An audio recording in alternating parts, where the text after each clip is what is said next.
Eh bien bonjour et bienvenue dans cette nouvelle vidéo consacrée à ce qui est probablement l'aspect le plus important de WordPress, à savoir la structure même de ce framework qui permet de réaliser des web designs.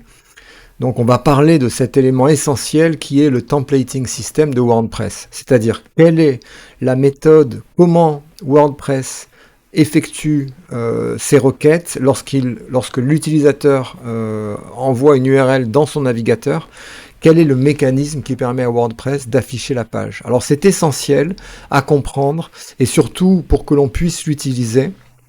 Car l'idée, c'est évidemment d'utiliser ce système-là, notamment avec Elementor Pro, qui nous donne accès à ces mécanismes de templating. Il va nous permettre de définir à la fois des modèles qui seront des modèles personnalisés, qui viendront surcharger les modèles initiaux, voire les définir si ils n'étaient pas définis à la base. Et donc dans cette première partie de vidéo, nous allons essayer de comprendre comment fonctionne le système de templating de WordPress et surtout comment est-ce qu'on peut se l'approprier pour la réalisation de nos web designs. Donc on se retrouve sur le back-office de mon site, donc c'est mon site de test. Et sur mon site de test, j'ai donc installé Elementor Pro, et j'ai également accès, j'ai installé le thème qui est Hello for Elementor, qui est un thème très léger, qui a été fait par les créateurs d'Elementor, par l'équipe d'Elementor, que je vous conseille parce qu'il est très rapide à afficher et qu'il nous donne un conteneur qui est plus ou moins vide dans lequel on va pouvoir absolument tout créer. Alors la question que je peux me poser lorsque je lance mon site, lorsque mon site s'affiche, on voit que pour l'instant j'ai pas de contenu dessus. Donc j'ai un header qui apparemment est défini par Hello for Elementor, qui est un header vraiment de base, c'est-à-dire qui va reprendre uniquement le titre du site et le slogan du site dans la partie, dans le tableau de bord. Alors, pour info, ça se trouve dans les réglages généraux. Dans ces réglages généraux-là, il va aller récupérer le titre du site ainsi que le slogan et il va l'afficher simplement dans un header tout à fait standard. Le système de templating de WordPress, alors si on va sur wordpress.org, on va le découvrir. On va faire template hiérarchie, c'est là ce qu'on appelle la hiérarchie des templates de WordPress, donc c'est le nom de ce système-là.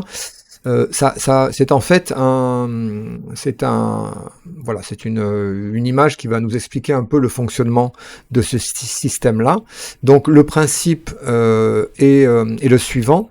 Lorsque WordPress tente de répondre à une requête qui est effectuée par un utilisateur, il va chercher un modèle à utiliser pour afficher les données qui sont demandées. Alors si par exemple l'utilisateur cherche à afficher la page d'accueil du site, comme ici, moi je cherche à afficher la page d'accueil de mon site, WordPress va chercher dans le thème graphique actif, est-ce qu'il y a un modèle qui s'appelle index.php. Alors ce modèle qui est complètement à droite, c'est le seul modèle qui est obligatoire sur WordPress. Donc il y a toujours un modèle index.php, et le modèle-là donc permettra d'afficher les données sur la page d'accueil. Ensuite, le système va fonctionner de la manière suivante. Suivant le type d'information qu'on va vouloir afficher, WordPress va aller chercher à trouver un modèle correspondant à ce type d'information. Par exemple, si je cherche à afficher par exemple, la liste de tous les articles écrits par un certain auteur, WordPress va chercher un modèle dans le thème graphique qui s'appelle author.php. Si le thème author.php il le trouve, il va l'utiliser pour mettre en page, pour afficher les données donc, qui seront sorties donc, de la base de données. Et ce modèle-là sera utilisé pour l'affichage. Si jamais il ne trouve pas ce modèle-là dans le thème courant, dans le thème graphique actif, il va remonter vers la droite et chercher un modèle qui s'appelle archive.php. S'il trouve ce modèle-là, eh bien, il va l'utiliser pour afficher les données. Et s'il ne trouve pas archive.php, il va remonter sur la droite et il utilisera de toute façon, en dernier recours, le fichier index.php. Donc, c'est pour ça que ce fichier est obligatoire, car un thème graphique doit être composé au minimum d'un modèle qui est le modèle index.php. Ce système-là fonctionne pour toutes les parties du site, pour n'importe quelle requête que l'on peut faire. WordPress arrivera toujours à l'afficher. Ça pourra par contre parfois tomber sur une page d'erreur 404. On le voit en bas, hein, c'est-à-dire que l'erreur 404, si on a un modèle qui s'appelle 404, eh bien c'est ce modèle-là qui sera utilisé. Et sinon, eh bien ce sera la page d'accueil de notre site qui sera utilisée. Donc, ce système de template, une fois qu'on a compris son fonctionnement, donc je rappelle le fonctionnement, est-ce que le modèle issu de ma requête existe, hein, par exemple, si je veux afficher par exemple l'archive par date de mon blog, WordPress va chercher est-ce qu'il y a un fichier qui s'appelle datearchive.php ou alors 2021.php pour un modèle pour l'affichage par année, par mois, par jour. S'il les trouve, il les affiche, il les utilise, et s'il ne les trouve pas, eh bien il remonte à droite et il cherche, alors en l'occurrence pour les archives de date, s'il ne trouve pas la date, le modèle d'archive de date, il cherchera les modèles année, mois ou jour, et s'il ne les trouve pas, eh bien il cherchera date.php, sinon archive.php, sinon index.php. Donc ça c'est le principe de fonctionnement des modèles.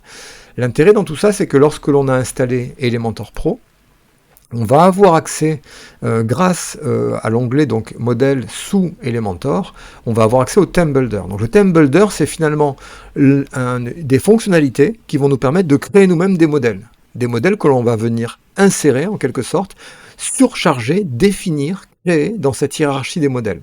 Alors, ces modèles-là, on a deux types de modèles là-dedans. On a soit des modèles qui sont entiers, soit des modèles qui sont uniquement, comment dire, des modèles qui sont des parties de modèles telles que l'entête, telles que le footer, telles que le pied de page. Donc ça, c'est des modèles qui sont partiels. Ou alors on a des modèles entiers qui sont des pages entières, hein, comme la page des articles par exemple, la page d'archives du blog, etc. Alors globalement, ici on va pouvoir, alors imaginons que je souhaite créer un en-tête pour mon site. Alors je vois que l'en-tête de base qui m'est proposé est très minimaliste, hein, il n'y a pratiquement rien dedans.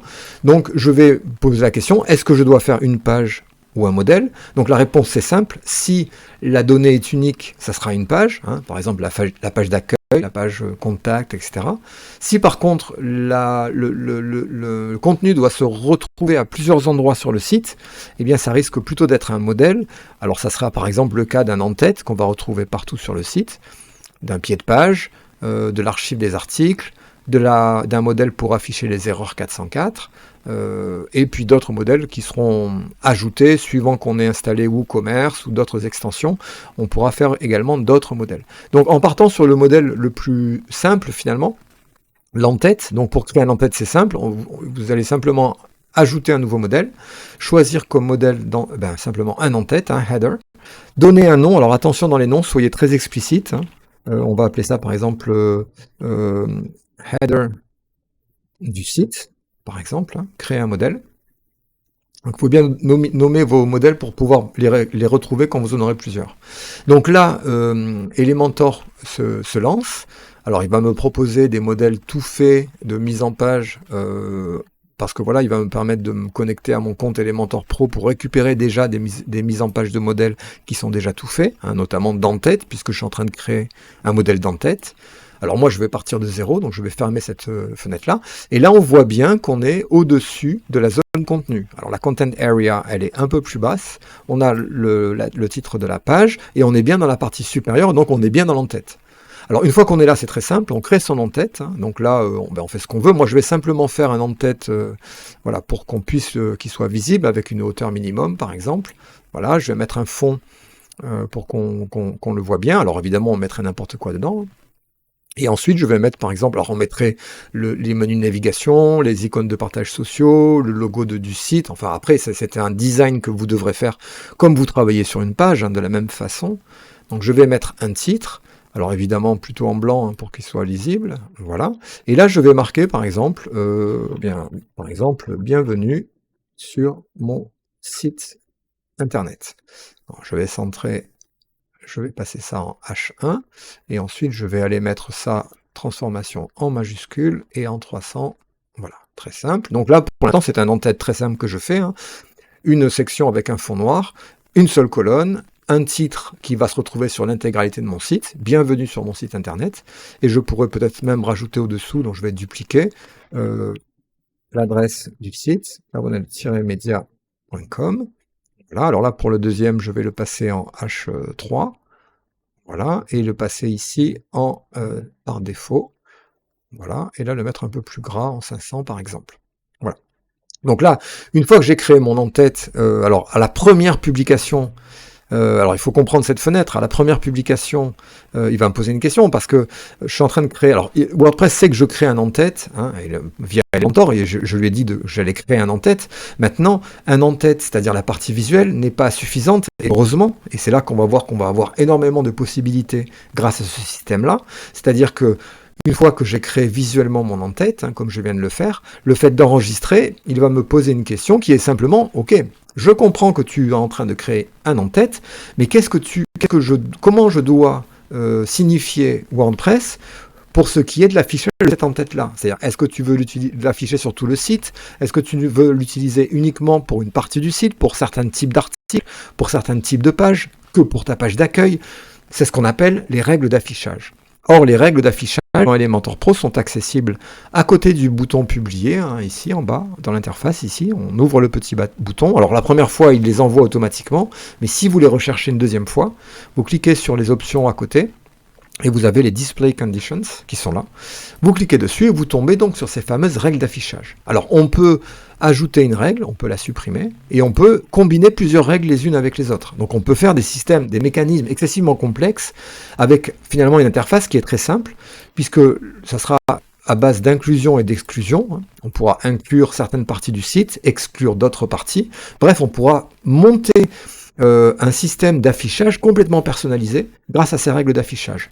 Alors évidemment, pour un en-tête, je vais simplement ajouter la condition inclure ce modèle sur l'intégralité du site, mais je pourrais très bien l'inclure par exemple. Alors singular, ça veut dire une page ou un article, ou un type personnalisé, mais ça on le verra plus tard.